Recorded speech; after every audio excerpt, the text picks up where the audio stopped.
Vorig jaar toen dachten we van nou ja, de 5000 mensen thuis komen, dan is dat hartstikke mooi. Hè?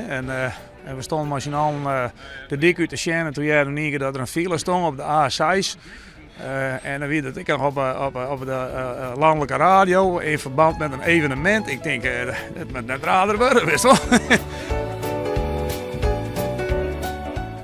Dit jaar ben we natuurlijk wel voorbereid, dus we weten nu wat we kunnen verwachten.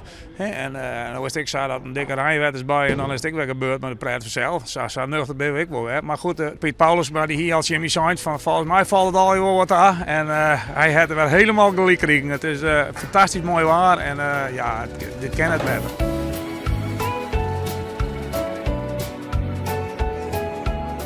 Van de week hier zie ik even een dipje, want we ramen wat achter. Maar er is een oproep op Facebook in Lemmer en juist de jong weer hier een massale aanloop van alle mensen die willen helpen.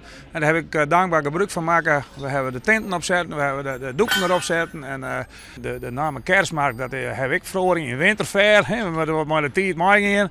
En de ondernemers in Lemmer die hebben alles uit de kost gehaald om alles op te fleuren en op te tergen. Nou ja, de kerst het was het ziet er alle keer fantastisch uit. En nou ja, dat alle keer bij elkaar, dat het succes van Dekens Versteen maken.